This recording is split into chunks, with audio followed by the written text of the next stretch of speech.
पहला प्रश्न। मुझे लगता है कि मेरा शरीर एक पिंजड़े या बोतल जैसा है जिसमें एक बड़ा शक्तिशाली सिंह कैद है और वह जन्मों जन्मों से सोया हुआ था, लेकिन आपके छेड़ने से वह जाग गया है। वह भूखा है और पिंजड़े से मुक्त होने के लिए बड़ा बेचैन। दिन में अनेक बार वह बौखलाकर हुंकार मारता है, गर्जन करता है और ऊपर की ओर उछलता है। उसकी हुंकार गर्जन व ऊपर की ओर उछलने के धक्के से मेरा रोआ रोआ कँप जाता है और माथे व सिर का ऊपरी हिस्सा ऊर्जा से फटने लगता है। इसके बाद में एक अजीब नशे व मस्ती में डूब जाता हूँ। फिर वह सिंह जरा शांत होकर कसमसाता, चहलकदमी करता व गुर्राता रहता है और फिर कीर्तन में या आपके स्मरण से वह मस्त होकर नाचता भी है। अनुकंपा करके समझाएं कि यह क्या हो रहा है। पूछा है योग चिन्मय ने। शुभ हो रहा है, जैसा होना चाहिए वैसा हो रहा है। इससे भयभीत मत होना, इसे होने देना, इसके साथ सहयोग करना। एक अनूठी प्रक्रिया शुरू हुई है जिसका अंतिम परिणाम मुक्ति है। हम निश्चित ही शरीर में कैद हैं। सिंह पिंजड़े में बंद है, बहुत समय से बंद है, इसलिए सिंह भूल ही गया है अपनी गर्जना को। बहुत समय से बंद है और सिंह सोचने लगा है कि यह पिंजड़ा ही उसका घर है। इतना ही नहीं, सोचने लगा है कि मैं पिंजड़ा ही हूं। देहो अहम, मैं शरीर ही हूं। चोट करनी उसी के लिए तुम मेरे पास हो कि मैं चोट करूं और तुम जगो। ये वचन जो मैं तुमसे बोल रहा हूं सिर्फ वचन नहीं है, इन्हें तीर समझना। ये छेदेंगे तुम्हें। कभी तुम नाराज भी हो जाओगे मुझ पर, क्योंकि सब शांत चल रहा था, सुविधापूर्ण था और बेचैनी खड़ी हो गई। लेकिन जागने का और कोई उपाय नहीं, पीड़ा से गुजरना होगा। जब भीतर की ऊर्जा उठेगी तो शरीर राजी नहीं होता उसे झेलने को। शरीर उसे झेलने को बना नहीं है। शरीर की सामर्थ्य बड़ी छोटी है, ऊर्जा विराट है। जैसे कोई किसी छोटे आंगन में पूरे आकाश को बंद करना चाहे। तो जब ऊर्जा जगेगी तो शरीर में कई उत्पात शुरू होंगे। सिर फटेगा। कभी कभी तो ऐसा होता है कि पूर्ण ज्ञान के बाद भी शरीर में उत्पात जारी रहते हैं। ज्ञान की घटना के पहले तो बिल्कुल स्वाभाविक है, क्योंकि शरीर राजी नहीं है। जैसे जिस बिजली के तार में 100 कैंडल की बिजली दौड़ाने की क्षमता हो, उसमें 1000 कैंडल की बिजली दौड़ा दो तो तार झंझना जाएगा, जल उठेगा। ऐसे ही जब तुम्हारे भीतर ऊर्जा जगेगी जो सोई पड़ी थी, प्रकट होगी, तो तुम्हारा शरीर उसके लिए राजी नहीं है। शरीर तुम्हारा भिकमंगा होने के लिए राजी है, सम्राट होने को राजी नहीं है। शरीर की सीमा है, तुम्हारी कोई सीमा नहीं। झकझोरे लगेंगे, आंधियां उठेंगी। ज्ञान की घटना के पहले, समाधि के पहले तो ये झकझोरे बिल्कुल स्वाभाविक हैं। कभी कभी ऐसा भी होता है कि समाधि भी घट जाती और झकझोरे जारी रहते हैं, आंधी जारी रहती, क्योंकि शरीर राजी नहीं हो पाता। कृष्ण मूर्ति के मामले में ऐसा ही हुआ है। 40 साल से परम ज्ञान की उपलब्धि के बाद भी प्रक्रिया जारी है। शरीर झटके झेल नहीं पाता। कृष्णमूर्ति आधी रात में चिल्ला के, चीख के उठाते। गुर्राने लगते, वस्तुतः गुर्राने लगते। और सिर में 40 साल से दर्द बना हुआ है जो जाता नहीं, आता है जाता है लेकिन पूरी तरह जाता नहीं। दर्द कभी इतना प्रगाढ़ हो जाता है कि सिर फटने लगता है। कृष्णमूर्ति के पिछले 40 वर्ष शरीर की दृष्टि से बड़े कष्ट के रहे। ऐसा कभी कभी होता है, अक्सर तो समाधि के साथ साथ शरीर राजी हो जाता है, लेकिन कृष्णमूर्ति के साथ इसलिए नहीं हो पाया शांत, क्योंकि समाधि के लिए बड़ी चेष्टा की गई।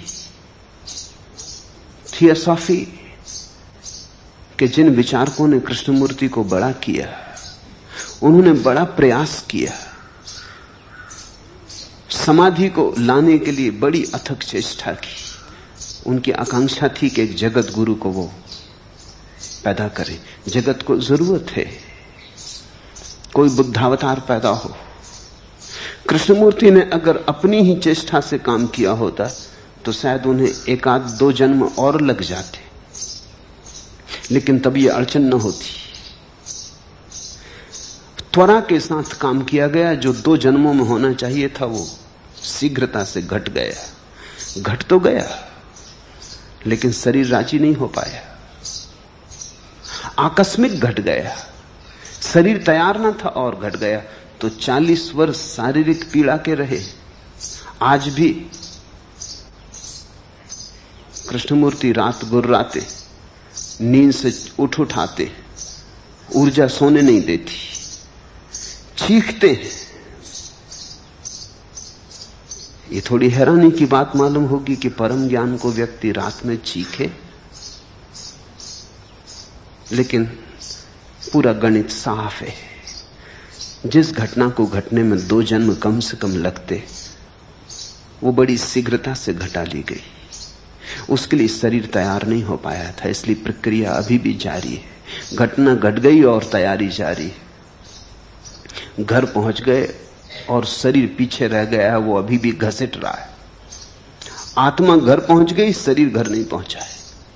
वो जो घसटन है वो जारी है, उससे दर्द है, पीड़ा है। तो इससे घबराना मत। ये समाधि के आने की पहली खबरें, ये समाधि के पहले चरण हैं। इन्हें सौभाग्य मानना, इनसे राजी हो जाना। इन्हें सौभाग्य मान के राजी हो जाओगे तो शीघ्र ये धीरे धीरे शांत हो जाएंगे। और जैसे जैसे शरीर इनके लिए राजी होने लगेगा, सहयोग करने लगेगा, वैसे वैसे शरीर की पात्रता और क्षमता बढ़ जाएगी।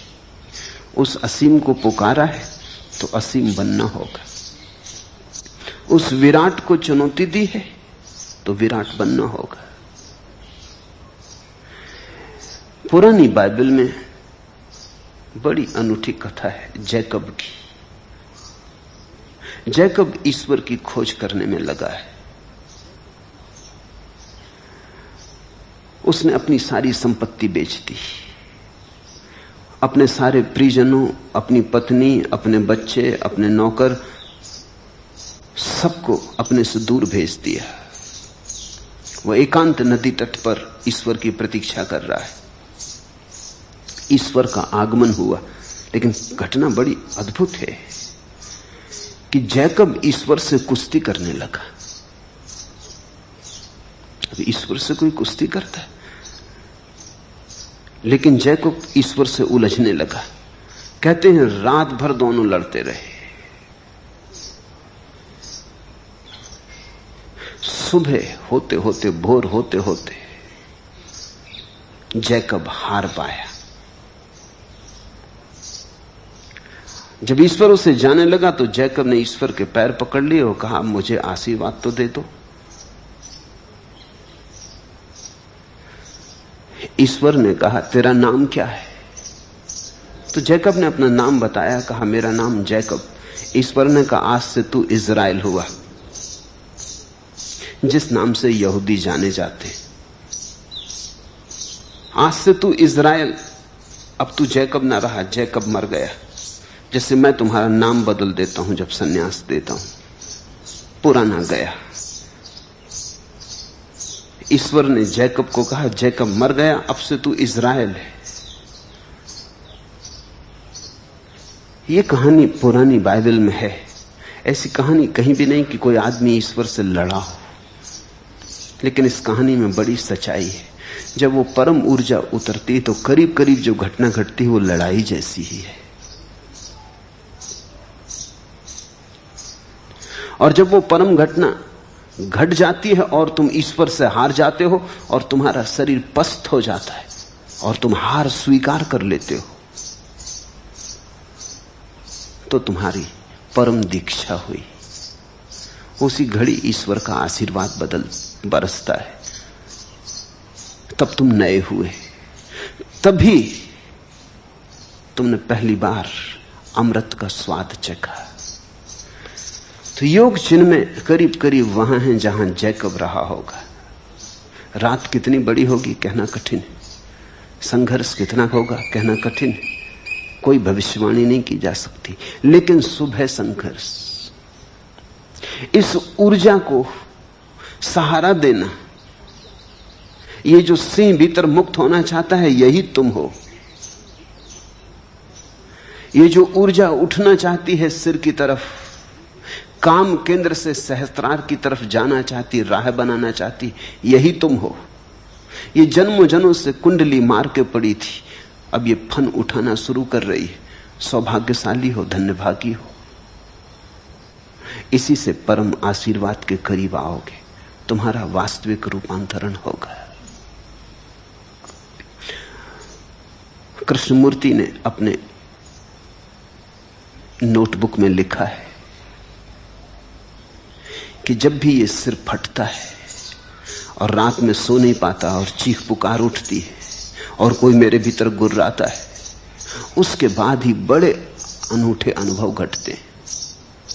उसके बाद ही बड़ी शांति उतरती, चारों तरफ वरदान की वर्षा होती, सब तरफ कमल ही कमल खिल जाते। ठीक वैसा ही चिन्मय को होना शुरू हुआ। अच्छा है। इसके बाद में एक अजीब नशे और मस्ती में डूब जाता हूं, क्योंकि जब ऊर्जा अपना संघर्ष करके ऊपर उठेगी और शरीर थोड़ा सा राजी होगा तो एक नई मस्ती आएगी। विकास हुआ, तुम थोड़े ऊपर उठे, तुमने थोड़ा अतिक्रमण किया, तुम कारागृह के थोड़े से बाहर हुए, स्वतंत्र आकाश मिला, तुम प्रफुल्लित होगे, तुम नाचोगे, तुम मगन होके नाचोगे। फिर वह सिंह शांत होकर कसमसाता, चहलकदमी करता, गुर्राता रहता और कीर्तन में या आपके स्मरण से मस्त होकर नाचता भी है। वो सिंह नाचना ही चाहता है, शरीर में जगह नहीं है नाचने लायक। नाचने को स्थान तो चाहिए, शरीर में स्थान कहां है? शरीर के बाहर ही नृत्य हो सकता है। इसलिए अगर तुम ठीक से नाचोगे तो तुम पाओगे कि तुम शरीर नहीं रहे।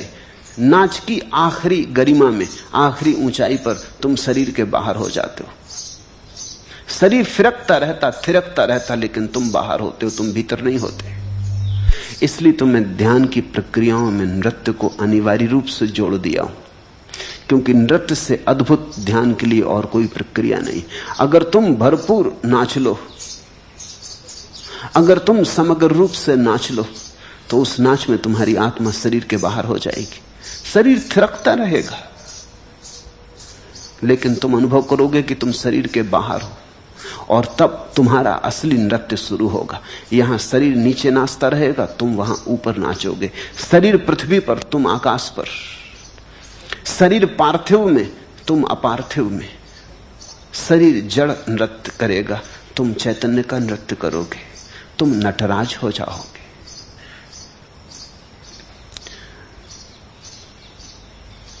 पूछा है समझाएं क्या हो रहा है? अनूठा हो रहा है, अद्भुत हो रहा है, अपूर्व हो रहा है। समझाने योग्य नहीं है जो हो रहा है, अनुभव करने योग्य है।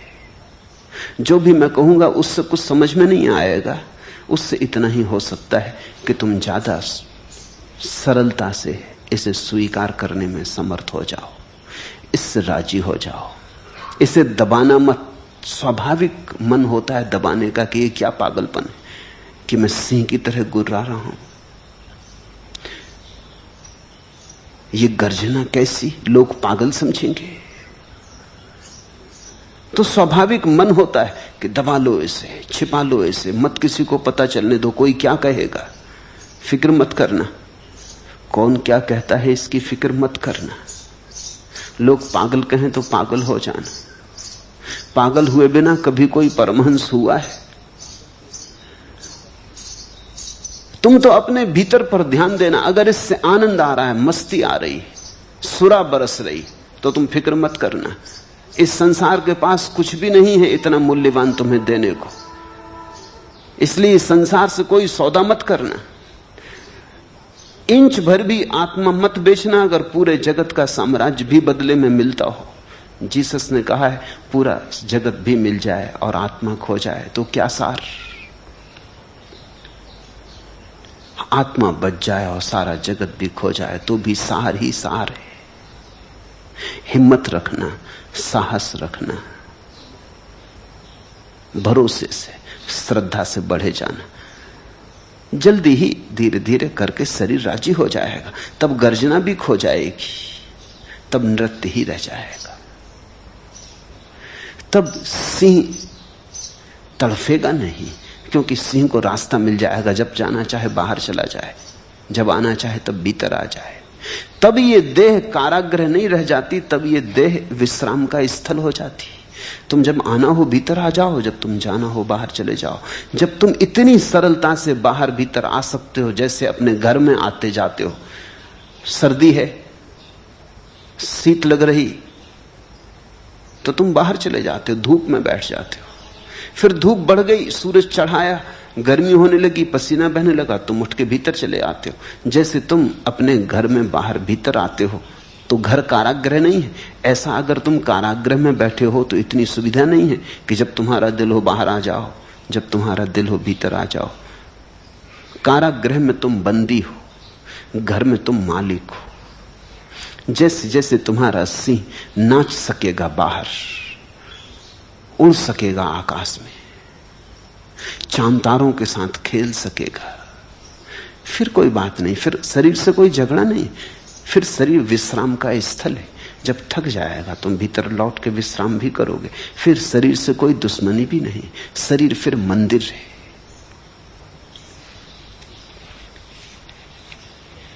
दूसरा प्रश्न,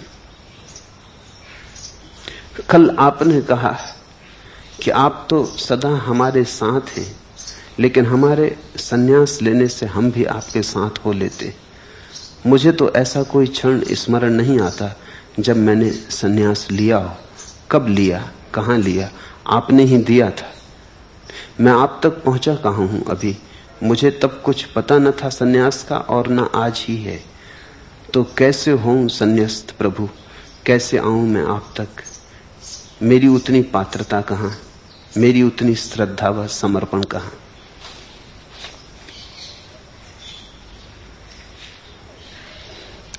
ऐसा भी बहुत बार हुआ है कि मैंने सन्यास उनको भी दिया है जिन्हें सन्यास का कोई भी पता नहीं।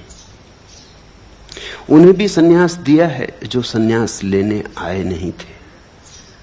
उन्हें भी सन्यास दिया है जिन्होंने कभी स्वप्न में भी सन्यास के लिए नहीं सोचा था। क्योंकि तुम्हारे मन को ही मैं नहीं देखता, तुम्हारे मन के अचेतन में दबी हुई बहुत सी बातों को देखता हूं। कल रात्रि ही एक युवती आई, उससे मैंने पूछा भी नहीं। उससे मैंने कहा आंख बंद कर और सन्यास ले। उससे मैंने पूछा भी नहीं कि तू सन्यास चाहती। उसने आंख बंद कर ली और सन्यास स्वीकार कर लिया। अन्यथा आदमी चौंकता है, आदमी सोचता है। सन्यास लेना है तो महीनों सोचते हैं, कुछ लोग वर्षों सोचते हैं, कुछ तो सोचते सोचते मर गए और नहीं ले पाए।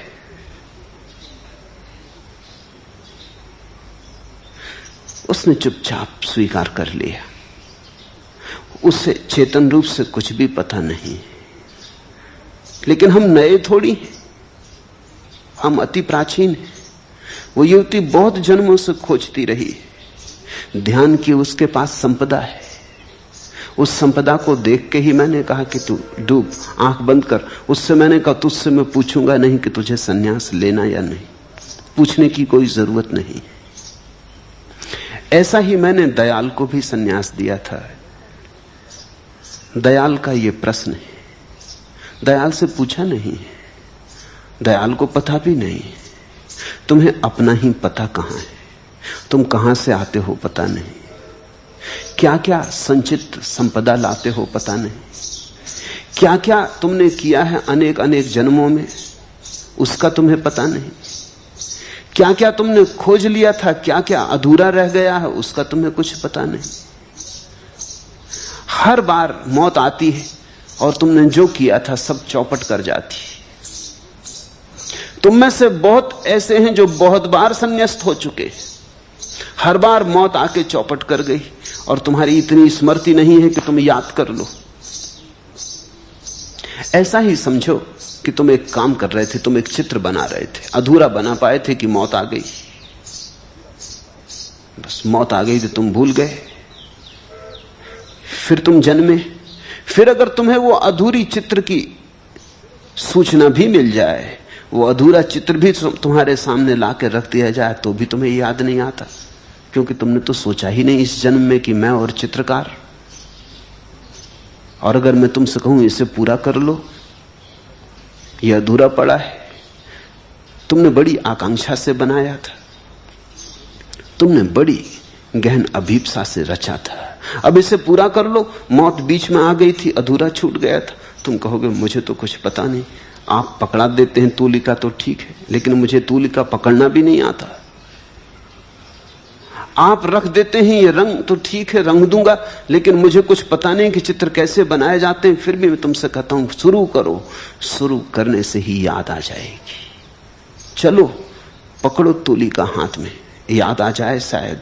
ऐसा हुआ दूसरे महायुद्ध में, एक सैनिक गिरा चोट खाकर, उसकी स्मृति खो गई गिरते ही, सिर पे चोट लगी, स्मृति के तंतु अस्त व्यस्त हो गए, वो भूल गया अपना नाम भी, वो भूल गया मैं कौन हूं। और युद्ध के मैदान से जब वो लाया गया तो वो बेहोश था, कहीं उसका तगमा भी गिर गया, उसका नंबर भी गिर गया। बड़ी कठिनाई खड़ी हो गई। जब वो होश में आया तो न उसे अपना नंबर पता है, ना अपना नाम पता है, ना अपना ओहदा पता है। मनोवैज्ञानिकों ने बड़ी चेष्टा की खोजबीन करने की, सब तरह के उपाय किए, कुछ पता न चले। वो आदमी बिल्कुल कोरा हो गया, जैसे अचानक उसकी स्मृतियों से सारा संबंध टूट गया। फिर किसी ने सुझाव दिया कि अब एक ही उपाय कि इसे इंग्लैंड में घुमाया जाए। वो इंग्लैंड की सेना का आदमी था, इसे इंग्लैंड में घुमाया जाए, शायद अपने गांव के पास पहुंच के इसे याद आ जाए। तो उसे इंग्लैंड में घुमाया गया, ट्रेन पे बिठा के 2 आदमी उसे लेके चले। हर स्टेशन पे गाड़ी रुकती, वो उसे नीचे उतारते, वो देखता खड़े होके। वो थक गया, इंग्लैंड छोटा मुल्क है इसलिए बहुत अड़चन न थी, सब जगह घुमा दिया। और अंततः एक छोटे से स्टेशन पर जहां गाड़ी रुकती भी नहीं थी, लेकिन किसी कारणवश रुक गई, वो आदमी नीचे उतरा, उसने स्टेशन पर लगी तख्ती देखी, उसने कहा अरे ये रहा मेरा गांव। वो दौड़ने लगा, वो पीछे भूल ही गया कि मेरे साथ 2 आदमी हैं। वो 2 आदमी उसके पीछे भागने लगे। वो स्टेशन से निकल के गांव में दौड़ा, सब याद आ गया, गली कूचे याद आ गए। उसने किसी से पूछा भी नहीं, गले कूचों को पार करके वो अपने घर के सामने पहुंच गया। उसने कहा अरे ये रहा मेरा घर, ये रहा मेरा नाम, ये मेरी तख्ती भी लगी। उसे सब याद आ गई, बस एक चोट पड़ी कि फिर उसे सारी याद आ गई। विस्मृति खो गई, स्मृति का तंतु फिर जुड़ गया। तो कभी कभी मैं जिसे दयाल को संन्यास दिया, इसी आशा में कि घुमाऊंगा गेरुए वस्त्रों में, शायद याद आ जाए कि तुम पहले भी गेरुए वस्त्रों में घूमे हो, कि कहूंगा नाचो, शायद नाचते नाचते किसी दिन उस मनोअवस्था में पहुंच जाओ जहां तुम्हें अतीत जन्मों के नृत्य याद आ जाएं। कहूंगा ध्यान करो, ध्यान करते करते शायद अचेतन का कोई द्वार खुल जाए, स्मृतियों का बहाव आ जाए। इसलिए तो बोले चला जाता हूं, कभी गीता पर, कभी अष्टावक्र पर, कभी जरथुस्त्र पर, कभी बुद्ध पर, कभी जीसस पर, कभी कृष्ण पर। न मालूम कौन सा शब्द तुम्हारे भीतर गूंज बना दे, न मालूम कौन सा शब्द तुम्हारे भीतर कुंजी बन जाए, न मालूम कौन सा शब्द तुम्हें जगा दे तुम्हारी नींद से। सब उपाय किए चला जाता हूं, कोशिश सिर्फ इतनी है कि किसी तरह मृत्युओं ने जो बीच बीच में आके तोड़ दिया है और तुम्हारा जीवन अस्त व्यस्त हो गया है, उसमें एक सिलसिला पैदा हो जाए, उसमें एक तांता आ जाए, एक रास्ता आ जाए। बस एक रास्ता आते ही तुम्हारी नियति करीब आने लगेगी। तुमने घर तो बहुत बार बनाया, अधूरा अधूरा छूट गया। इसलिए दयाल ठीक ही कहता है कि मुझे तो ऐसा कोई क्षण स्मरण नहीं आता जब मैंने सन्यास लिया हो। उसने लिया भी नहीं, मैंने दिया है। कब लिया, कहां लिया? आपने ही दिया था।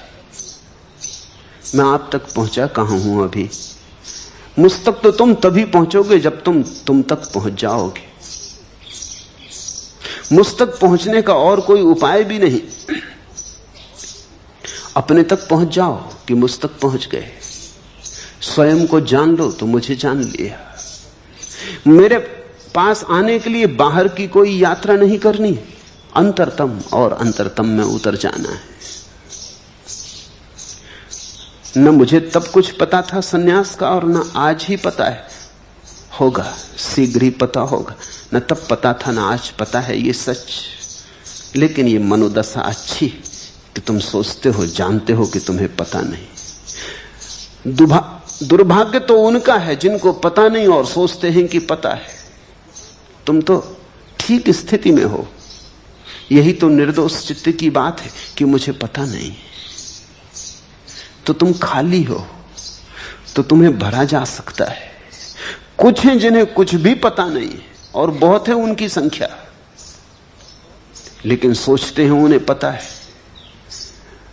इसी भ्रांति के कारण पता हो सकता है उससे भी वंचित रह जाते हैं। ज्ञान रोक लेता है ज्ञान तक जाने से। अगर तुम्हें पता है कि मैं अज्ञानी हूं तो तुम ठीक दिशा में हो।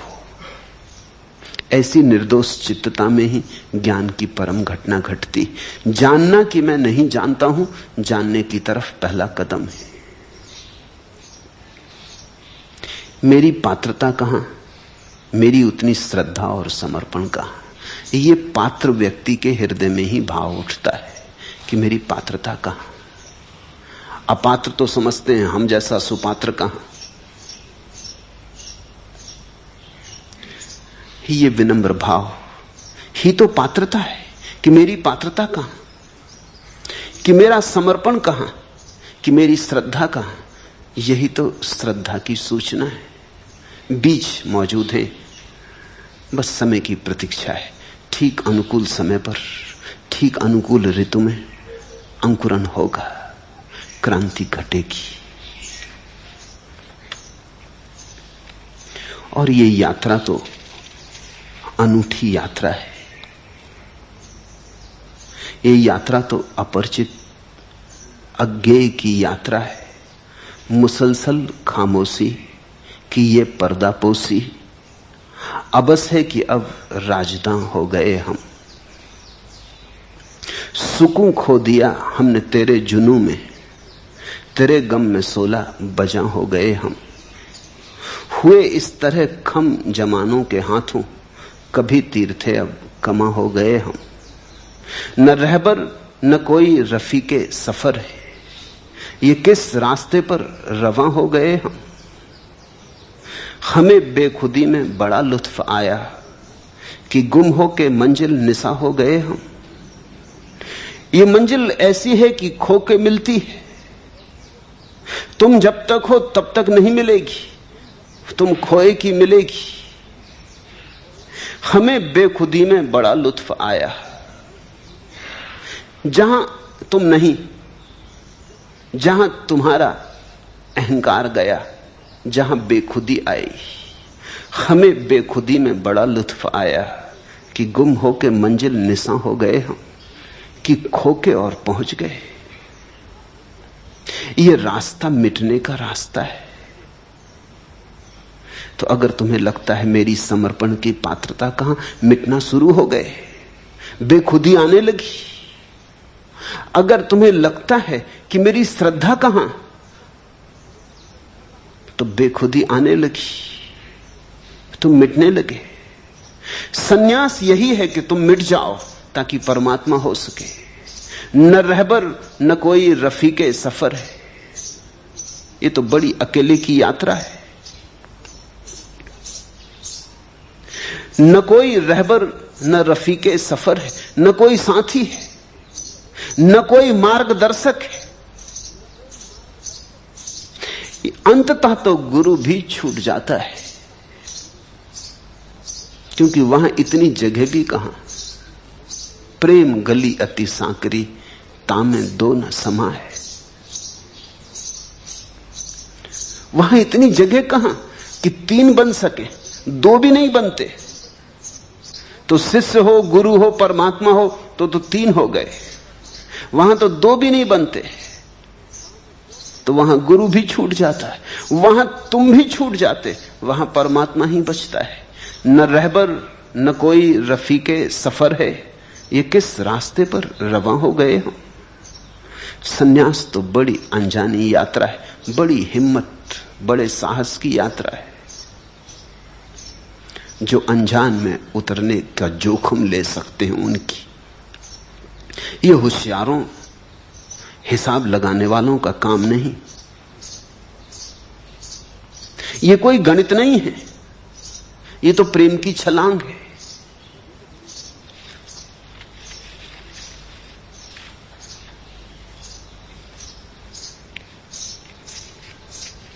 तीसरा प्रश्न, आपने कहा कि तू अभी यहीं इसी क्षण मुक्त है, लेकिन मैं इस मैं से कैसे मुक्त हूं? कैसे पूछा कि चूक गए, फिर समझे नहीं। यही तो अष्टावक्र का पूरा उपदेश है। अनुष्ठान कैसे, यानी अनुष्ठान कैसे, यानी किस विधि से, विधि विधान। कैसे पूछा कि चूक गए, फिर अष्टावक्र समझ में नहीं आएंगे। फिर तुम पतंजलि के दरवाजे पर खटखटाओ, फिर वो बताएंगे कैसे।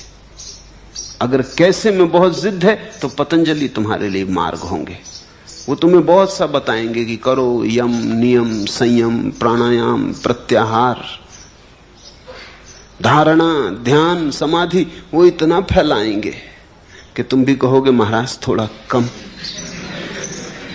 कोई सरल तरकीब बता दे। ये तो बहुत बड़ा हो गया, इसमें तो जन्मों लग जाएंगे। अधिक योगी तो यम ही साधते रहते हैं, नियम तक भी नहीं पहुंच पाते। अधिक योगी तो आसन ही साधते साधते मर जाते हैं। कहां धारणा, कहां ध्यान। आसन ही इतने हैं, और आसन की ही साधना पूरी हो जाए तो कठिन मालूम होती। बहुत खोज करने वाले ज्यादा से ज्यादा धारणा तक पहुंच पाते हैं, और घटना तो समाधि में घटेगी। और समाधि को भी पतंजलि दो में बांट देते, सविकल्प समाधि, निर्विकल्प समाधि।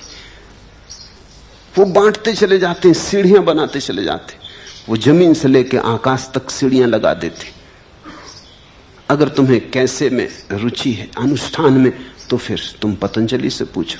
हालांकि आखिर में पतंजलि भी कहते हैं कि अब सब छोड़ो, बहुत हो गया करना। मगर कुछ लोग हैं जो बिना किए नहीं छोड़ सकते, तो करना पड़ेगा। ऐसा ही समझो कि छोटा बच्चा है घर में, शोरगुल मचाता है, ऊधम करता है। तुम कहते हो बैठ शांत, तो वो बैठ भी जाता है तो भी उबलता है। हाथ पैर उसके कप रहे हैं, सिर हिला रहा है, वो कुछ करना चाहता है, उसके पास ऊर्जा है। ये कोई ढंग नहीं है उसको बिठाने का, ये तो खतरा है, इसमें तो विस्फोट होगा, इसमें तो वो कुछ ना कुछ करेगा। बेहतर तो ये हो उससे कहो कि जा दौड़ के जरा घर के 7 चक्कर लगा, फिर वो खुद ही हाँपते हुए आके शांत बैठ जाएगा। फिर तुम्हें कहना ना पड़ेगा शांत हो जाए। उसी कुर्सी पे शांत होकर बैठ जाएगा जिस पे पहले शांत नहीं बैठ पाता था। पतंजलि उनके लिए हैं जो सीधे शांत नहीं हो सकते। वो कहते हैं 7 चक्कर लगाओ, दौड़ धूप कर लो, काफी, शरीर को आड़ा तिरछा करो, शीर्षासन करो, ऐसा करो वैसा करो, कर करके आखिर एक दिन तुम पूछते हो कि महाराज अब करने से थक गए। वो कहते हैं ये अगर तुम पहले ही कह देते तो हम भी बचते, तुम भी बचते। अब तुम शांत होकर बैठ जाओ। आदमी करना चाहता है क्योंकि बिना किए तुम्हारे तर्क में नहीं बैठता कि बिना किए कुछ हो सकता है। अष्टावक्र तुम्हारे तर्क के बाहर है। अष्टावक्र तो कहते हैं तुम मुक्त हो। तुम फिर गलत समझे, तुम कहते हो तू अभी मुक्त, यही मुक्त, लेकिन मैं इस मैं से कैसे मुक्त हूं। अष्टावक्र ये कहते हैं ये कैसे की बात ही तब है जब कोई मान ले कि मैं अमुक्त हूं। तो तुमने एक बात तो मान ही ली पहले ही कि मैं बंधन में हूं, अब कैसे मुक्त हूं। अष्टावक्र कहते हैं बंधन नहीं है, भ्रांति है बंधन की। तुम फिर कहोगे इस भ्रांति से कैसे मुक्त हो, तो भी तुम्हें समझ में ना आया, क्योंकि भ्रांति का अर्थ ही होता है कि नहीं है, मुक्त क्या होना है, देखते ही जागते ही मुक्त हो। अगर तरकीबों में पड़े तो बड़ी मुश्किल में पड़ोगे। हर तरकीब खोटी पड़ गई, आखिर जिंदगी छोटी पड़ गई। ऐसे अगर तरकीबों में पड़े तो तुम पाओगे एक जिंदगी क्या अनेक जिंदगियां छोटी हैं, तरकीबें बहुत हैं। कितने कितने जन्मों से तो तरकीबें साधते रहे। करने पे तुम्हारा भरोसा है क्योंकि करने से अहंकार बढ़ता है। पतंजलि कह रहे हैं कुछ करो मत, करने वाला परमात्मा है, जो हो रहा है, तुम उसमें सम्मिलित हो जाओ। तुम इतना भी मत पूछो कि इस मैं से कैसे मुक्त हूं। अगर ये मैं हो रहा है तो होने दो, तुम हो कौन जो इससे मुक्त होने की चेष्टा करो। तुम इसे भी स्वीकार कर लेते हो कि ठीक है, अगर ये हो रहा है तो यही हो रहा है, तुमने तो बनाया नहीं। याद है तुमने कब बनाया इसे, तुमने तो ढाला नहीं, तुम तो इसे लाए नहीं। तो जिसे तुम नहीं लाए उससे तुम छूट कैसे सकोगे। जो तुमने ढाला नहीं उसे तुम मिटाओगे कैसे। तुम कहते हो क्या कर सकते हैं, 2 आंखें मिली, 1 नाक मिली, ऐसा ये अहंकार भी मिला, ये सब मिला है, अपने हाथ में कुछ भी नहीं। तो जो है ठीक है, मैं भी सही, ये भी ठीक है। इसमें रंच मात्र भी शिकायत ना रखो। उस बेशिकायत की भाव दशा में, उस परम स्वीकार में तुम अचानक पाओगे गया मैं। क्योंकि मैं बनता ही कर्ता से है। जब तुम कुछ करते हो तो मैं बनता है। अब तुम एक नई बात पूछ रहे हो कि मैं को कैसे मिटाऊं, तो ये मिटाने वाला मैं बन जाएगा, कहीं बच ना पाओगे तुम। इसलिए तो विनम्र आदमी का भी अहंकार होता है, और कभी कभी अहंकारी आदमी से ज्यादा बड़ा होता है। तुमने देखा विनम्र आदमी का अहंकार, वो कहता है मैं आपके पैर की धूल, मगर उसकी आंख में देखना वो क्या कह रहा है। अगर तुम कहो कि आप बिल्कुल ठीक कह रहे हैं, हमको तो पहले से पता था कि आप पैर की धूल हैं, तो झगड़ने को खड़ा हो जाएगा। वो ये कह नहीं रहा है कि आप भी इसको मान लो, वो तो ये कह रहा है कि आप कहो कि आप जैसा विनम्र आदमी, दर्शन हो गए, बड़ी कृपा। वो ये कह रहा है कि आप खंडन करो कि आप और पैर की धूल, आप तो स्वर्ण शिखर है, आप तो मंदिर के कलश है। जैसे जैसे तुम कहोगे ऊंचा, वो कहेगा कि नहीं मैं बिल्कुल पैर की धूल हूं। लेकिन जब कोई कहे कि मैं पैर की धूल हूं, तुम अगर स्वीकार कर लो कि आप बिल्कुल ठीक कह रहे हैं, सभी ऐसा मानते हैं कि आप बिल्कुल पैर की धूल हैं, तो वो आदमी फिर तुम्हारी तरफ कभी देखेगा भी नहीं। वो विनम्रता नहीं थी, वो नया अहंकार का रंग था। अहंकार ने नए वस्त्र ओढ़े थे, विनम्रता के वस्त्र ओढ़े थे। तो तुम अगर मैं से छूटने की कोशिश किए तो ये जो छूटने वाला है ये एक नए मैं को निर्मित कर लेगा। आदमी पैरहन बदलता है, कपड़े बदल लिए, मगर तुम तो वही रहोगे। अष्टावक्र की बात समझने की कोशिश करो, जल्दी मत करो कि क्या करें, कैसे अहंकार से छुटकारा हो। करने की जल्दी मत करो, थोड़ा समझने के लिए विश्राम लो। अष्टावक्र ये कह रहे हैं कि मैं बनता कैसे है ये समझ लो। करने से बनता है, चेष्टा से बनता है, यत्न से बनता है, सफलता से बनता है। तो तुम जहां भी यत्न करोगे वहीं बन जाएगा। तो फिर एक बात साफ हो गई कि अगर अहंकार से मुक्त होना है तो यत्न मत करो, चेष्टा मत करो, जो है उसे वैसा ही स्वीकार कर लो। उसी स्वीकार में तुम पाओगे अहंकार ऐसे मिट गया जैसे कभी था ही नहीं, क्योंकि उसको जो ऊर्जा देने वाला तत्व था वो खिसक गया, बुनियाद गिर गई, भवन ज्यादा देर ना खड़ा रहेगा। और अगर कर्ता का भाव गिर जाए तो जीवन की सारी बीमारियां गिर जाती हैं, अन्यथा जीवन में बड़े जाल हैं। धन की दौड़ भी कर्ता की दौड़ है, पद की दौड़ भी कर्ता की दौड़ है, प्रतिष्ठा की दौड़ भी कर्ता की दौड़ है। तुम दुनिया को कुछ करके दिखाना चाहते हो। मेरे पास कई लोग आ जाते हैं, वो कहते हैं कि ऐसा कुछ मार्ग दें कि दुनिया में कुछ करके दिखा जाएं। क्या करके दिखाना चाहते हो? कि नहीं, वो कहते हैं कि नाम रह जाए, हम तो चले जाएंगे लेकिन नाम रह जाए। नाम रहने से क्या प्रयोजन है? तुम्हारे नाम में और किसी की कोई उत्सुकता नहीं सिवाय तुम्हारे। जब तुम ही चले गए कौन फिक्र करता है? जब तुम ही ना बचोगे तो तुम्हारा नाम क्या खाक बचेगा? तुम ना बचे जीवंत तो नाम तो केवल तख्ती थी, वो क्या खाक बचेगा? कौन फिक्र करता तुम्हारे नाम की? और नाम बच भी गया तो क्या सार है? किन्हीं किताबों में दबा पड़ा रहेगा, तड़फेगा वह। सिकंदर का नाम है, नेपोलियन का नाम है, क्या सार है? नहीं, लेकिन हमें बचपन से ये रोग सिखाए गए, बचपन से ये कहा गया कुछ करके मरना, बिना करे मत मर जाना। अच्छा हो तो अच्छा, नहीं तो बुरा करके मरना, लेकिन नाम छोड़ जाना। लोग कहते हैं बदनाम हुए तो क्या, कुछ नाम तो होगा ही। अगर ठीक रास्ता ना मिले तो उल्टे रास्ते से कुछ करना, लेकिन नाम छोड़ के जाना। लोग ऐसे दीवाने हैं कि पहाड़ जाते हैं तो पत्थर पे नाम खोद आते, पुराना किला देखने जाते हैं तो दीवारों पे नाम लिखाते। और जो आदमी नाम लिख रहा है वो ये भी नहीं देखता कि दूसरे नाम पहुंच के लिख रहा है। तुम्हारा नाम कोई दूसरा पहुंच के लिख जाएगा, तुम दूसरे का पहुंच के लिख रहे हो। दूसरों के लिखे उनके ऊपर तुम अपना लिख रहे हो और मोटे अक्षरों में, कोई और आके उससे मोटे अक्षरों में लिख जाएगा। किस पागलपन में पड़े हो?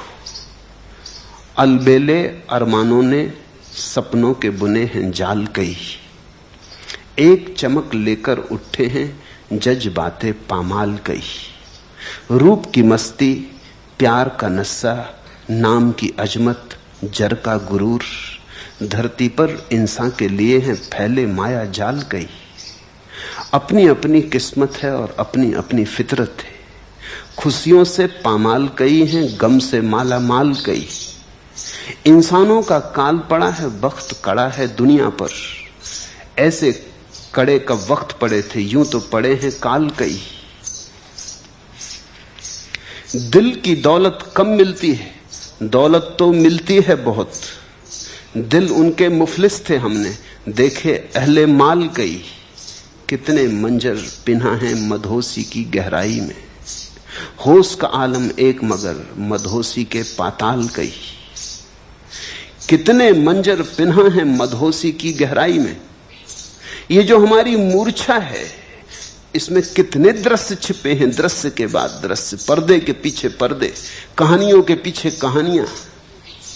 ये जो हमारी मूर्छा है, इसमें कितने पाताल छिपे, धन के, पद के, प्रतिष्ठा के, सपनों के जाल बिछे।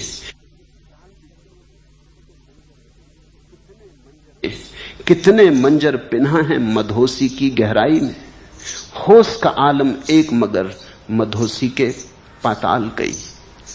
लेकिन जो होश में आ गया है उसका आलम एक है, उसका स्वभाव एक है, उसका स्वरूप एक है, उसका स्वाद एक है। बुद्ध ने कहा है जैसे चखो सागर को कहीं भी तो खारा है, ऐसा ही तुम मुझे चखो तो मैं सभी जगह से होशपूर्ण। मेरा एक ही स्वाद है, होश। वही स्वाद अष्टावक्र का है। करता नहीं, भोगता नहीं, साक्षी। तो ये तो पूछो ही मत कैसे, क्योंकि कैसे में तो करता आ गया, भोगता आ गया, तो तुम चूक गए, अष्टावक्र की बात चूक गए। अष्टावक्र इतना ही कहते हैं, जो भी है उसे देखो, साक्षी बनो, बस देखो। अहंकार है तो अहंकार को देखो, करने का क्या है? सिर्फ देखो, और देखने से क्रांति घटित होती है। तुम समझे बात थोड़ी जटिल है, लेकिन जटिल इतनी नहीं कि समझ में ना आए। बात सीधी साफ भी है। अष्टावक्र कह रहे हैं कि तुम सिर्फ देखो, तो देखने में करता तो रह नहीं जाता है, मात्र साक्षी रह जाते हो।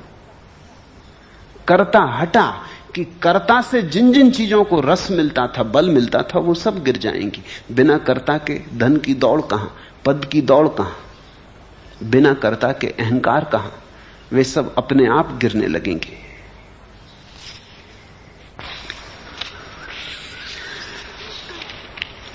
एक बात साध लो, साक्षी, शेष कुछ भी करने को नहीं, शेष सब अपने से हो जाएगा।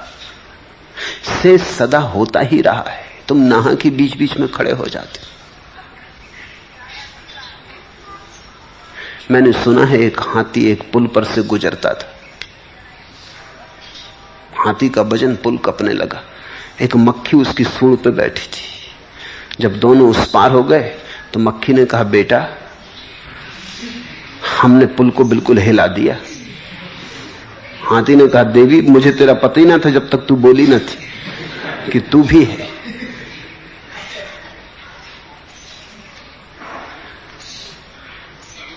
ये तुम जो सोच रहे हो तुमने पुल को हिला दिया, ये तुम नहीं हो, ये जीवन ऊर्जा है।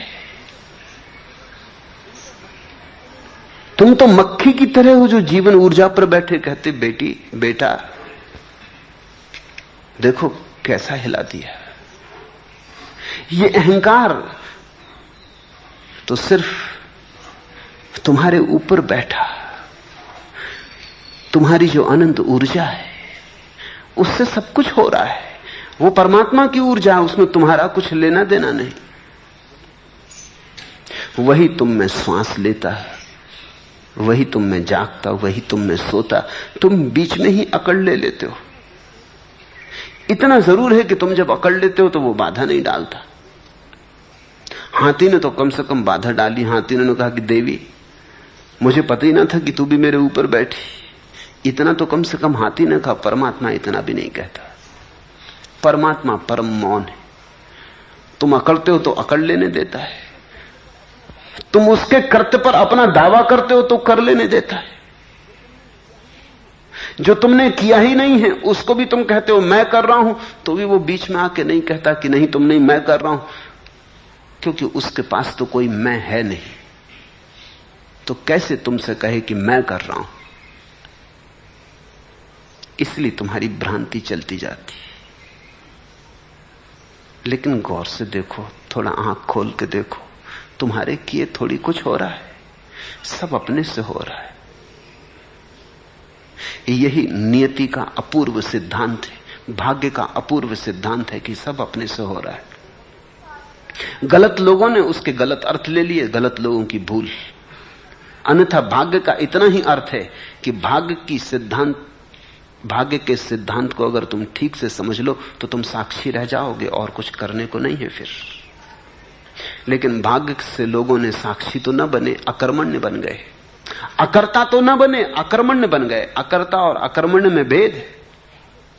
अकर्मण्य तो काहिल है, सुस्त है, मुर्दा है।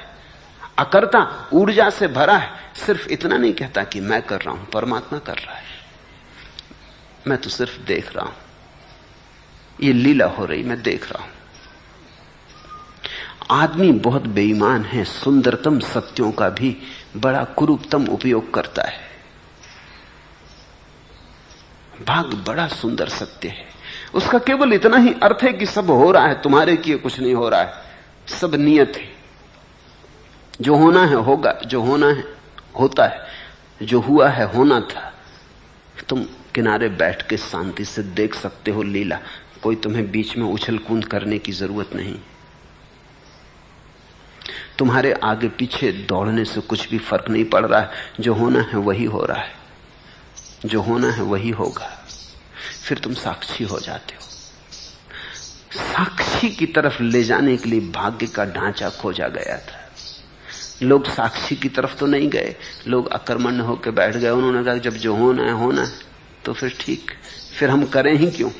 अभी भी धारणा यही रही कि हमारे करने का कोई बल है, हम करें ही क्यों। पहले कहते थे हम करके दिखाएंगे, अब कहते हैं करने में सार क्या। मगर कर्ता का भाव ना गया, वो अपनी जगह खड़ा हुआ है।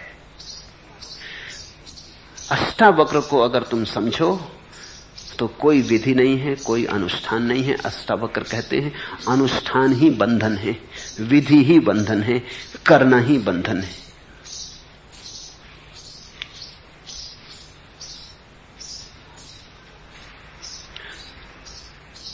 पांचवा प्रश्न, आपकी अनुकंपा से आकाश देख पाता हूं, प्रकाश के अनुभव भी होते हैं और भीतर के बहाव के साथ भी एक हो पाता हूं, लेकिन जब काम वासना पकड़ती है तब उसमें भी उतना ही डूबना चाहता हूं जितना ध्यान में। कृपया बताएं यह मेरी कैसी स्थिति। पहली बात, काम वासना के भी साक्षी बनो, उसके भी नियंता मत बनो, उसको भी जबरदस्ती नियंत्रण में लाने की चेष्टा मत करो, उसके भी साक्षी रहो। जैसे और सब चीजों के साक्षी हो वैसे ही काम वासना के भी साक्षी रहो। कठिन है क्योंकि सदियों से तुम्हें सिखाया गया कि काम वासना पाप है। उस पाप की धारणा मन में बैठी। इस जगत में पाप है ही नहीं, बस परमात्मा है। ये धारणा छोड़ो। ये जगत में एक ही है रूप समाया सब में, वो परमात्मा है। क्षुद्र से क्षुद्र में वही, विराट से विराट में वही, निम्न में वही, श्रेष्ठ में वही। काम वासना में भी वही है और समाधि में भी वही है। यहां पाप कुछ है ही नहीं। इसका यह अर्थ नहीं कि मैं ये कह रहा हूं तुम काम वासना में ही अटके रह जाओ। मैं सिर्फ इतना कह रहा हूं उसे भी तुम परमात्मा का ही एक रूप समझो। और भी रूप है, शायद काम वासना पहली सीढ़ी है उसके रूप की।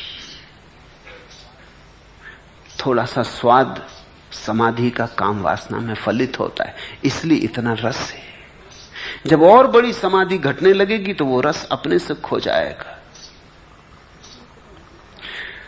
जिन मित्र ने पूछा है कि ध्यान में लीन होता हूं, भीतर के बहाव के साथ एक हो पाता हूं, काम वासना पकड़ती तब उसमें भी उतना ही डूबना चाहता हूं। डूबो, रोकने की कोई जरूरत नहीं है। बस डूबते डूबते साक्षी बने रहना, देखते रहना कि डुबकी लग रही, देखते रहना कि काम वासना ने घेरा। असल में काम वासना शब्द ही निंदा ले आता है मन में। ऐसा कहना परमात्मा के एक ढंग ने घेरा, ये परमात्मा की ऊर्जा ने घेरा, ये परमात्मा की प्रकृति ने घेरा, परमात्मा की माया ने घेरा। लेकिन काम वासना शब्द का उपयोग करते ही पुराने सहयोग संबंध शब्द के साथ गलत है। ऐसा लगता है पाप हुआ, साक्षी रहना मुश्किल हो जाता है। या तो मूर्छित हो जाओ और या नियंता हो जाओ। साक्षी होना ना तो मूर्छित होना है और ना नियंता होना है, दोनों के मध्य में खड़ा होना। एक तरफ गिरो कुआं, एक तरफ गिरो खाई, बीच में रह जाओ तो सधे, तो समाधि।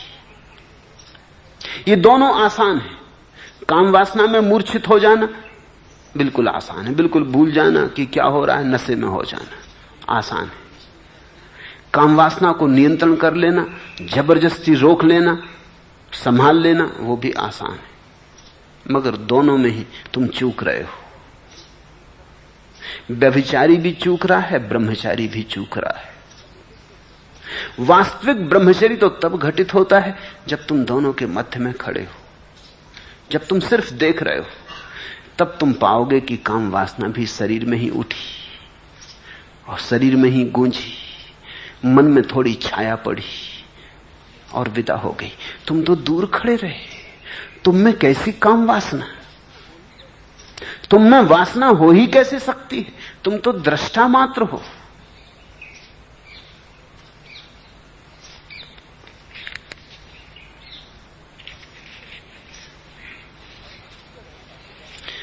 और अक्सर ऐसा होगा कि जब ध्यान ठीक लगने लगेगा तो काम वासना जोर पकड़ेगी। ये तुम समझ लो, क्योंकि अधिक लोगों को ऐसा होगा। ध्यान जब ठीक लगने लगेगा तो तुम्हारे जीवन में एक विश्राम आएगा, तनाव कम होगा। तो जन्मों जन्मों से तुमने जो जबरदस्ती की थी काम वासना के साथ, जो दमन किया था, वो हटेगा। तो दबी दबाई वासना तेज ज्वाला की तरह उठेगी। इसलिए ध्यान के साथ अगर काम वासना उठे तो घबराना मत। ये ठीक लक्षण है कि ध्यान ठीक जा रहा है, ध्यान काम कर रहा है। ध्यान तुम्हारे तनाव हटा रहा है, नियंत्रण हटा रहा है, तुम्हारा दमन हटा रहा है। ध्यान तुम्हें सहज प्रकृति की तरफ ला रहा है।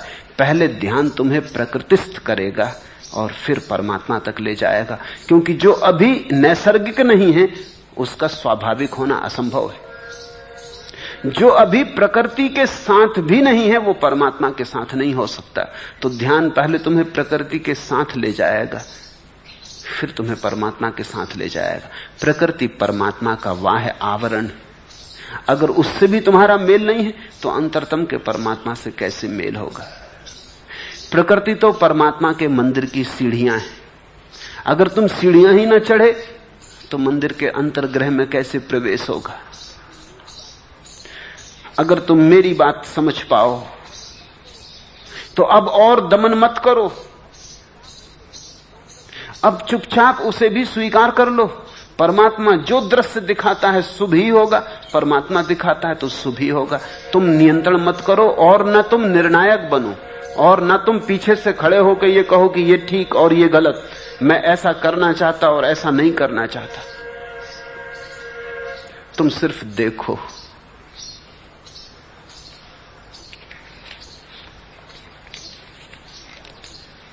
उम्र ढलती जा रही है, समाए अरमा भी पिघलती जा रही है, रफ्ता रफ्ता आग बुझती जा रही है, शौक रमते जा रहे हैं, सैल थमते जा रहे हैं, राग थमता जा रहा है, खामोशी का रंग जमता जा रहा है, आग बुझती जा रही। ठीक हो रहा है, लेकिन इसके पहले कि आग बुझे आखिरी लपट उठेगी। तुम चिकित्सकों से पूछो, मरने के पहले आदमी थोड़ी देर को बिल्कुल स्वस्थ हो जाता है, सब बीमारियां खो जाती।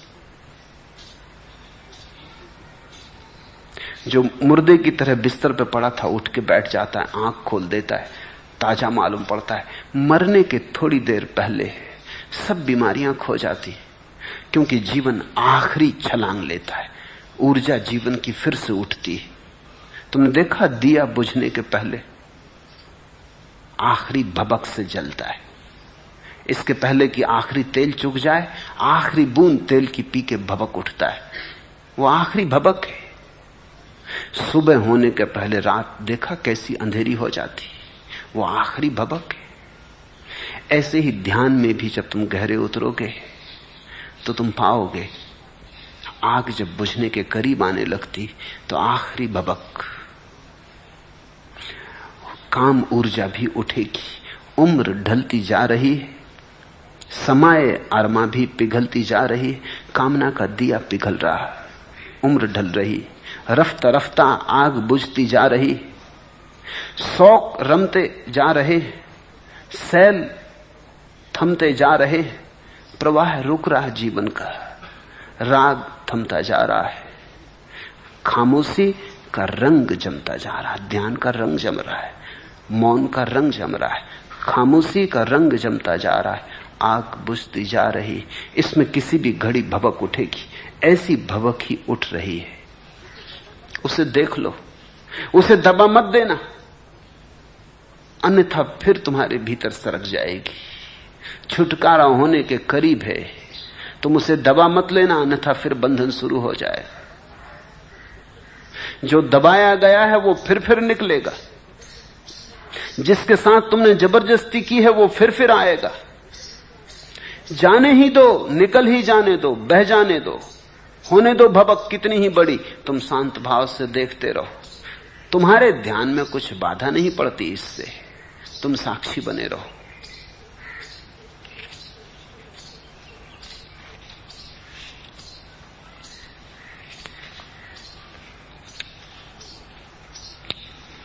छठवां प्रश्न, आपने कहा कि किसी भी बंधन में मत पड़ो, शांत और सुखी हो जाओ, तो क्या सन्यास भी एक बंधन नहीं है? और क्या विधि उपाय व प्रक्रिया भी बंधन नहीं है? कृपया समझाएं। अगर बात समझ में आ गई तो पूछो ही मत,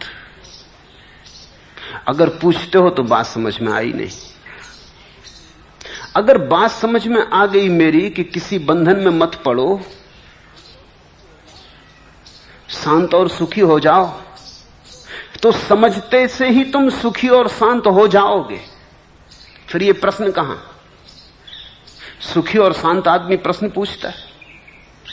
सब प्रश्न अशांति से उठते, दुख से उठते, पीड़ा से उठते। अगर तुम अभी भी प्रश्न पूछ रहे हो तो तुम शांत अभी भी हुए नहीं, सन्यास की जरूरत पड़ेगी। अगर शांत तुम हो जाओ तो क्या जरूरत सन्यास की? सन्यास हो गया। लेकिन अपने को धोखा मत दे लेना, सन्यास लेने की हिम्मत ना हो, अष्टावक्र का सहारा मत ले लेना। हां, अगर शांत हो गए हो तो कोई सन्यास की जरूरत नहीं। शांति की खोज में ही तो आदमी सन्यास लेता है। अगर तुम सुखी हो गए, समझते ही सुखी हो गए, अगर जनक जैसे पात्र हो तो बात खत्म हो गई। मगर तब ये प्रश्न ना उठता। जनक ने प्रश्न नहीं पूछा, जनक ने कहा, अहो प्रभु, तो मैं मुक्त हूं। आश्चर्य कि अब तक कैसे माया मोह में पड़ा रहा। तुम अगर जनक जैसे पात्र होते तो तुम कहते, धन्य, तो मैं मुक्त हूं, तो अब तक कैसे माया मोह में पड़ा रहा। तुम ये प्रश्न पूछते ही नहीं। मामला ऐसा है कि सन्यास लेने की कामना मन में, हिम्मत नहीं है। अष्टावक्र को सुनकर तुमने सोचा ये अच्छा हुआ कि सन्यास में बंधन है, कोई पढ़ने की जरूरत नहीं। और दूसरे बंधन छोड़ोगे कि सिर्फ सन्यास का ही बंधन छोड़ोगे?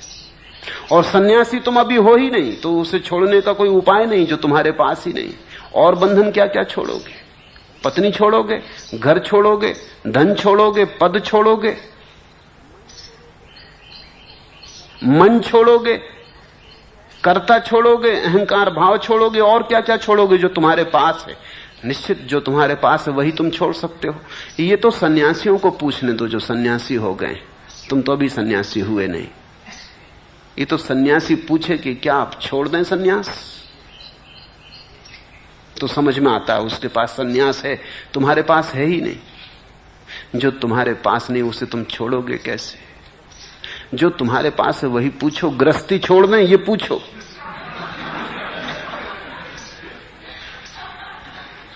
अष्टावक्र की पूरी बात सुनकर तुमको इतना ही समझ में आया कि सन्यास बंधन है और कोई चीज बंधन है?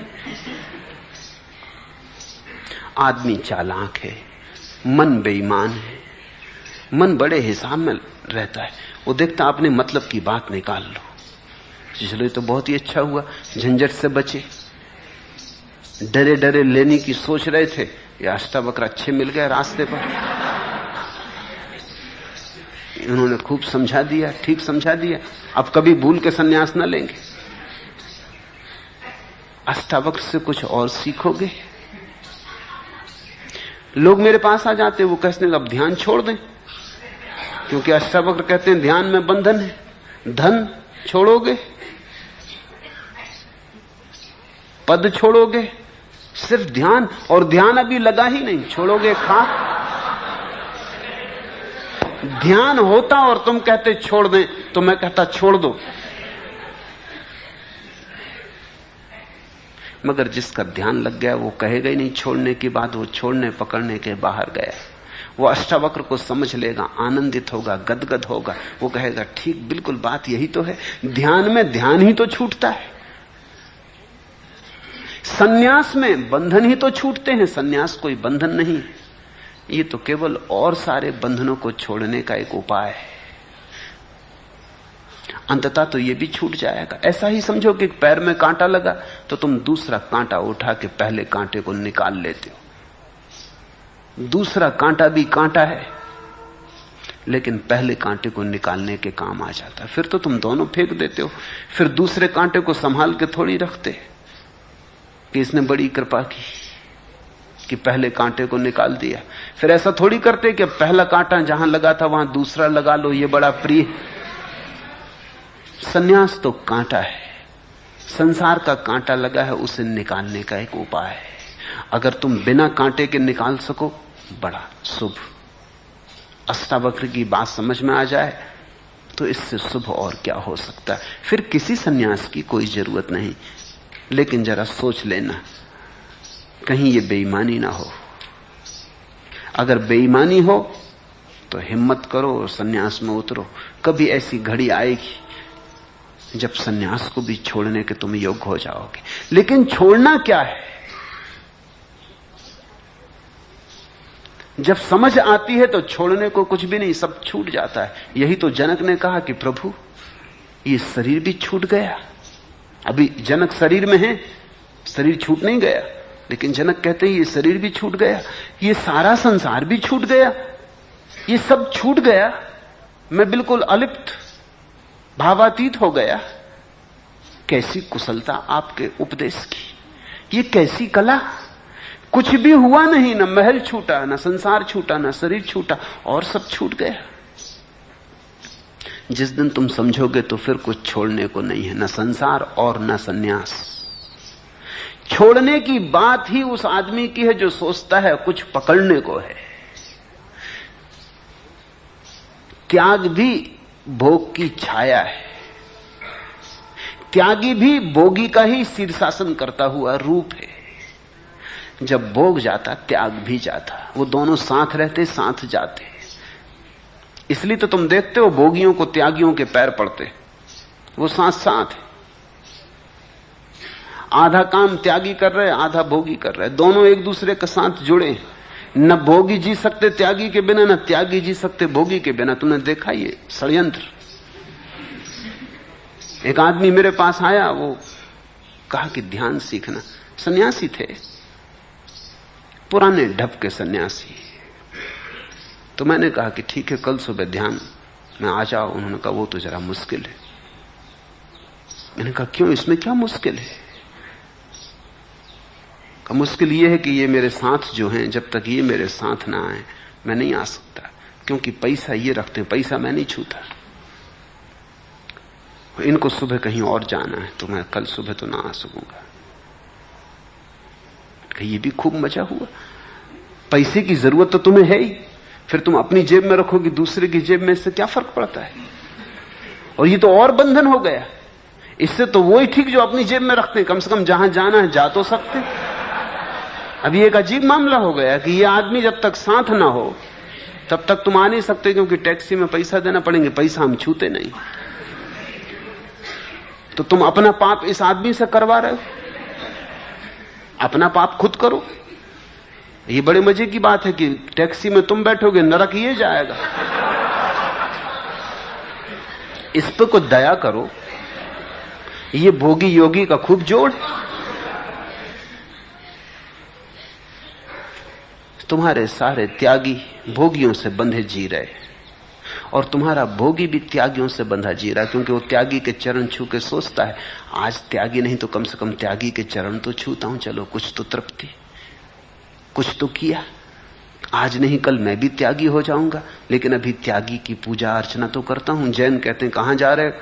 साधु जी की सेवा करने जा रहे। सेवा करके सोचते हैं कि चलो कुछ तो लाभ अर्जन कर रहे हैं। उधर साधु बैठे, वो राह देख रहे हैं कि भोगी जी कब आए। इधर भोगी जी हैं, वो देखते हैं कि साधु जी कब गांव में पधारे, तो भोगी जी और साधु जी दोनों एक ही सिक्के के पहलू हैं। तुम जरा सोचो, अगर भोगी साधुओं के पास जाना बंद कर दें, कितने साधु वहां बैठे रहेंगे? वो सब भाग खड़े होंगे। कौन इंतजाम करेगा, कौन व्यवस्था करेगा? वो सब जा चुके होंगे। लेकिन भोगी साधु को संभालता है, साधु भोगी को संभाले रखता है। ये पारस्परिक है। वास्तविक ज्ञानी न तो त्यागी होता न भोगी होता। वो इतना ही जान लेता है कि मैं सिर्फ साक्षी हूं।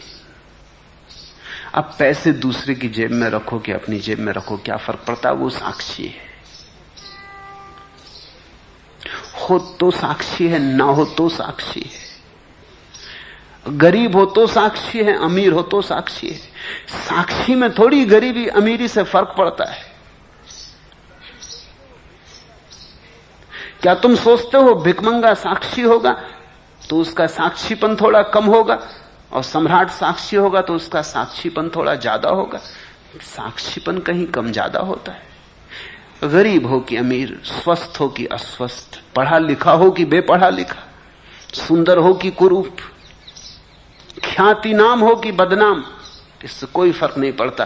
साक्षी कुछ ऐसी संपदा है जो सभी के भीतर बराबर है, उसमें कुछ कम ज्यादा नहीं होता। हर स्थिति के हम साक्षी हो सकते हैं, सफलता के, विफलता के, सम्मान के, अपमान के। साक्षी बनूं, इतना ही अष्टावक्र का कहना है। लेकिन अगर पाओ कि कठिन है साक्षी बनना, और अभी तो विधि का उपयोग करना होगा, तो विधि का उपयोग करो, घबराओ मत। विधि का उपयोग कर करके तुम इस योग्य बनोगे कि विधि के भी साक्षी हो जाओगे। इसलिए तो मैं कहता हूं ध्यान करो, कोई फिक्र नहीं, क्योंकि मैं जानता हूं ध्यान न करने से तुम्हें साक्षी भाव नहीं आने वाला। ध्यान न करने से केवल तुम्हारे विचार चलेंगे। तो विकल्प ध्यान और साक्षी में थोड़ी है, विकल्प विचार और ध्यान में। समझे मेरी बात?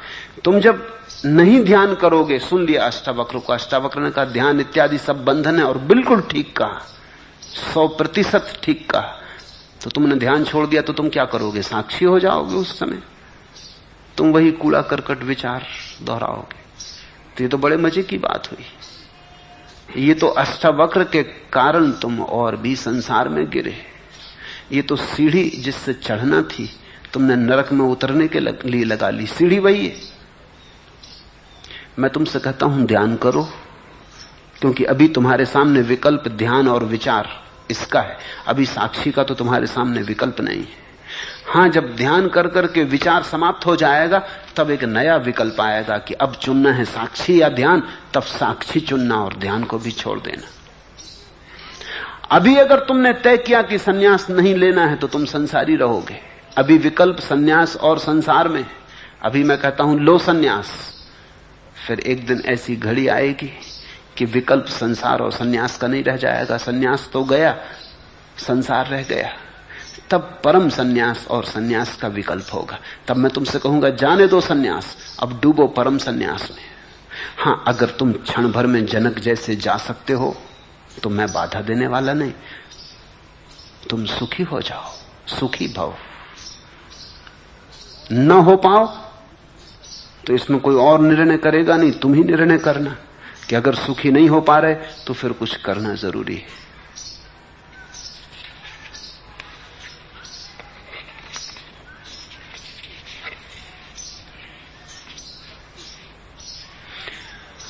सत्य भी तुम असत्य कर ले सकते हो, और फूल भी तुम्हारे लिए कांटे बन सकते हैं। तुम पे निर्भर है। उजियारे में नैन मूंद कर भाग नहीं, मेरे भोले मन डगरें सब अनजानी है। पथ में मिलते सूल सिला, भीनी भीनी गंध देखकर सुमनों का विश्वास न कर। तुम जरा ख्याल करना, जाग के कदम उठाना, क्योंकि तुम जो कदम उठाओगे वो कहीं भीनी भीनी गंध को देखकर ही मत उठा लेना।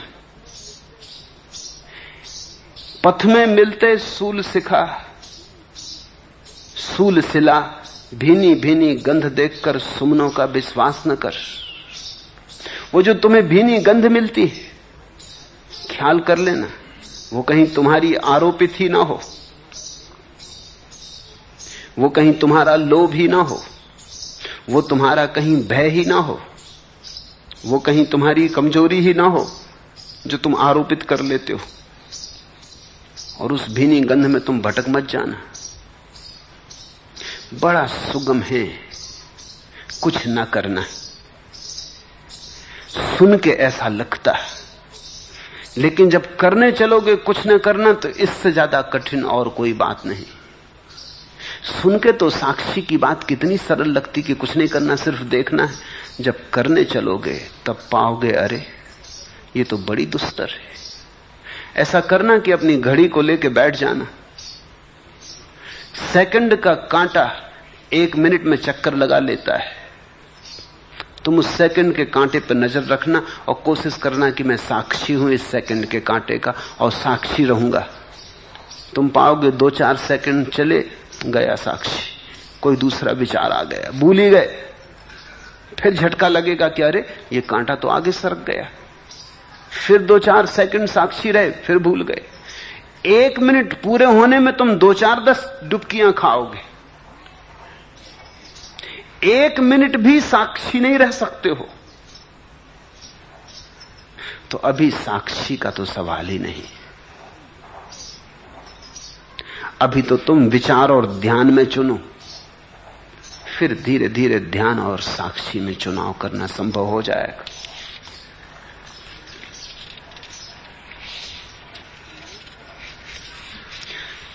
सन्यास का पूछते हो तो सन्यास तो सिर्फ मेरे साथ होने की एक भावभंगिमा है।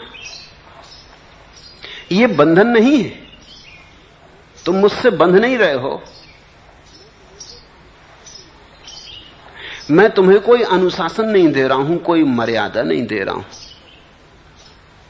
मैं तुमसे कह नहीं रहा कब उठो, क्या खाओ, क्या पियो, क्या करो, क्या ना करो। मैं तुमसे इतना ही कह रहा हूं कि साक्षी रहो। मैं तुमसे इतना ही कह रहा हूं कि मेरा हाथ मौजूद है, मेरे हाथ में हाथ गहो। शायद 2 कदम मेरे साथ चल लो तो मेरी बीमारी तुम्हें भी लग जाए। संक्रामक है ये बीमारी। बुद्ध के साथ थोड़ी देर चल लो तो तुम उनके रंग में थोड़े रंग जाओगे, एकदम बच नहीं सकते। थोड़ी गंध उनकी तुम में से भी आने लगेगी। बगीचे से गुजर जाओ तो तुम्हारे कपड़ों में भी फूलों की गंध आ जाती। फूल छुए भी नहीं तो भी। सन्यास तो मेरे साथ चलने की थोड़ी हिम्मत है, थोड़ी भावभंगिमा। ये तो मेरे प्रेम में पड़ना है। इस प्रेम की पूरी प्रक्रिया यही है कि तुम्हें मुक्त करने के लिए मैं आयोजन कर रहा हूं। तुम मेरे साथ चलो तो मुक्ति की गंध तुम्हें देना चाहता हूं।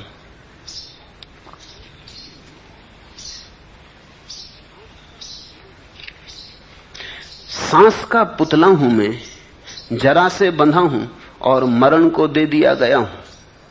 पर एक जो प्यार है ना, उसी के द्वारा जीवन मुक्त में किया गया हूं। काल की दुर्वह गदा को एक कौतुक भरा बाल क्षण तौलता है। हो क्या तुम? सांस का पुतला हूं मैं, जरा से बंधा हूं और मरण को दे दिया गया हूं। जन्म और मृत्यु, बस यही तो हो तुम। सांस आई और गई, इसके बीच की थोड़ी सी कथा है, थोड़ा सा नाटक है। इसमें अगर कुछ भी है जो तुम्हें पार ले जा सकता है मृत्यु के और जन्म के, पर एक जो प्यार है ना, उसी के द्वारा जीवन मुक्त में किया गया हूं। अगर जन्म और मरण के बीच प्यार घट जाए, सन्यास तो मेरे साथ प्रेम में पड़ना है, इससे ज्यादा कुछ भी नहीं। बस इतना ही, इतनी ही परिभाषा। अगर तुम मेरे साथ प्रेम में हो और थोड़ी दूर चलने को राजी हो, तो वो थोड़ी दूर चलना तुम्हें बहुत दूर ले जाने वाला सिद्ध होगा। और बाकी तो सब ऊपर की बातें हैं कि तुमने कपड़े बदल लिए, कि माला डाल ली। वो तो केवल तुम में साहस जगे और तुम्हें आत्मस्मरण रहे इसलिए। वो तो केवल बाहर की शुरुआत है, फिर भीतर बहुत कुछ घटता है। तुम जिनको देख रहे हो गैरिक वस्त्रों में रंगे हुए, उनके सिर्फ गैरिक वस्त्र ही मत देखना, थोड़े उनके हृदय में झांकना, तो तुम वहां पाओगे प्रेम की एक नई धारा का आविर्भाव हो रहा है। पर एक जो प्यार है ना, उसी के द्वारा जीवन मुक्त में किया गया हूं।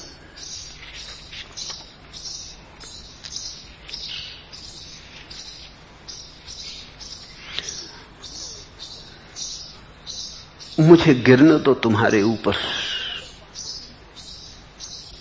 अभी तुम अगर पाषाण भी हो तो फिक्र मत करो, ये जलधार तुम्हारे पाषाण को काट डालेगी। किरण जब मुझ पर झरी, मैंने कहा मैं वज्र कठोर हूं, पत्थर सनातन। किरण बोली, भला ऐसा? तुम्ही को खोजती थी मैं, तुम्ही से मंदिर गढ़ूंगी, तुम्हारे अंतःकरण से तेज की प्रतिमा उकेरूंगी। स्तब्ध मुझको किरण ने अनुराग से दुलरा लिया। किरण जब मुझ पर झरी, मैंने कहा मैं वज्र कठोर हूं, पत्थर सनातन। तुम भी यही मुझसे कहते हो कि नहीं, आप हमें बदल ना पाएंगे, कि हम पत्थर हैं बहुत प्राचीन, कि न बदलने की हमने कसम खा ली। लेकिन मैं तुमसे कहता हूं, किरण बोली, भला ऐसा? तुम्ही को तो खोजती थी मैं, तुम्ही से मंदिर गढ़ूंगी, तुम्हारे अंतःकरण से तेज की प्रतिमा उकेरूंगी। स्तब्ध मुझको किरण ने अनुराग से दुलरा लिया। ये गैरिक वस्तु तो केवल मेरे प्रेम की सूचना है, तुम्हारे प्रेम की मेरे तरफ, मेरे प्रेम की तुम्हारी तरफ। ये तो एक गठबंधन है।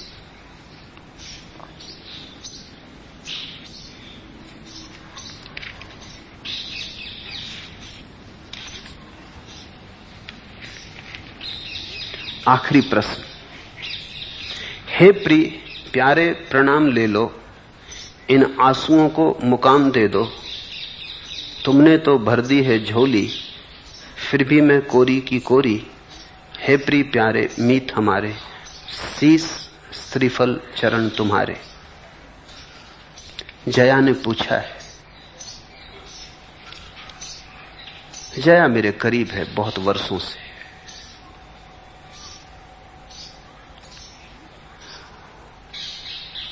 ठीक मीरा जैसा हृदय है उसके पास, वैसा ही गीत है दबा उसके हृदय में, वैसा ही नृत्य है उसके हृदय में दबा। जब प्रकट होगा, जब वो अपनी महिमा में प्रकट होगी, तो एक दूसरी मीरा प्रकट होगी। ठीक समय की प्रतीक्षा है। कभी भी किरण उतरेगी और अंधकार कटेगा। और हिम्मतवर है, इसलिए भविष्यवाणी की जा सकती कि होगा।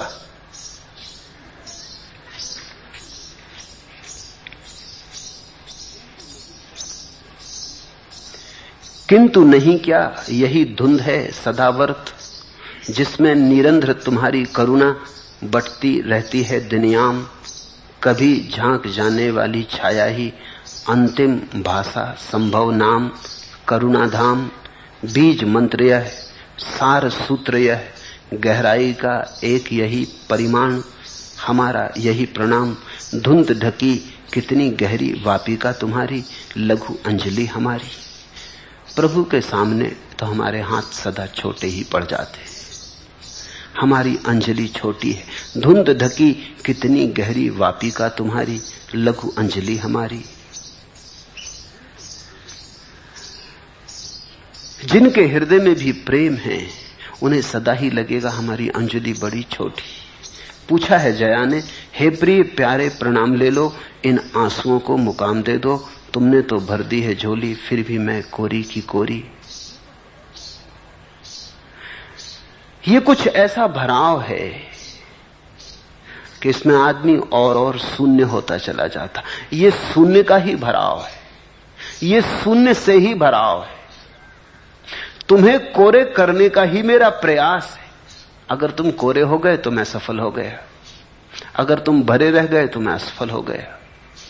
तुम जब बिल्कुल कोरे हो जाओगे और तुम्हारे भीतर कुछ भी न रह जाएगी, कोई रेखा, कोई शब्द, कोई कूड़ा कचरा, तुम्हारी उस शून्यता में ही परमात्मा प्रकट होगा।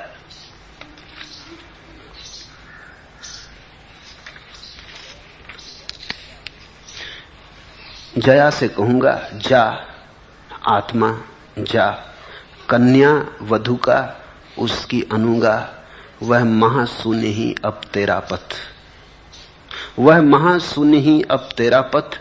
लक्ष्य अन्न जल पावक, लक्ष्य अन्न जल पालक पति, आलोक धर्म तुझको वह एकमात्र सरसाएगा। ओ आत्मारी तू गई वरी, ओ संप्रक्ता ओ परिणीता, महाशून्य के साथ भावने तेरी रची गई, महाशून्य के साथ भावरें तेरी रची गई। ये रिक्त होना, ये कोरा होता जाना, महाशून्य के साथ भावरों का रच जाना है।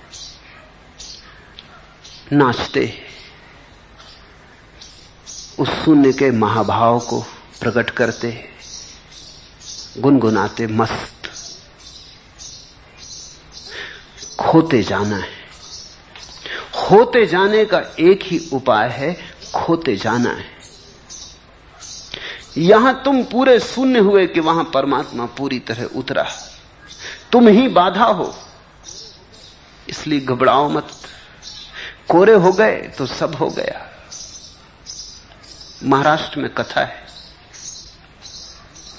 कि एक नाथ ने निवृत्तिनाथ को पत्र लिखा, कोरा कागज, कुछ लिखा नहीं। निवृत्तिनाथ ने बड़े गौर से पढ़ा, कोरा कागज, पढ़ने को वहां कुछ था भी नहीं।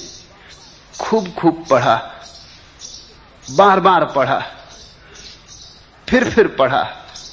पास मुक्ताबाई बैठी थी, फिर उसे दिया, फिर उसने पढ़ा, उसके तो आंसू बहने लगे, वो तो गदगद हो गई। और लोग मौजूद थे, वो कहने लगे ये बड़ा पागलपन हुआ। पहले तो एक नाथ पागल कि कोरा कागज भेजा, चिट्ठी कुछ लिखा तो हो। फिर ये निवृत्तिनाथ पागल कि पढ़ रहा है, एक बार ही नहीं बार बार पढ़ रहा है। फिर हद मजा कि ये मुक्ताबाई, ये गदगद होके आंसू बहने लगे।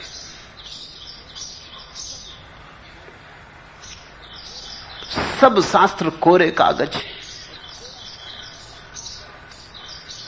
और कोरा कागज पढ़ना आ जाए तो सब शास्त्र पढ़ने आ गए। वेद, कुरान, गुरु ग्रंथ, गीता, उपनिषद, बाइबल, धम्मपद, जिसने कोरा कागज पढ़ लिया सब आ गया। तुम कोरे कागज जैसे हो जाओ, इसी चेष्टा में संलग्न, तुम्हें मिटाने में लगाओ, क्योंकि तुम ही बाधा हो। अरियो आत्मारी, कन्या बोली कुंवारी, महाशून्य के साथ भावरें तेरी रची गई।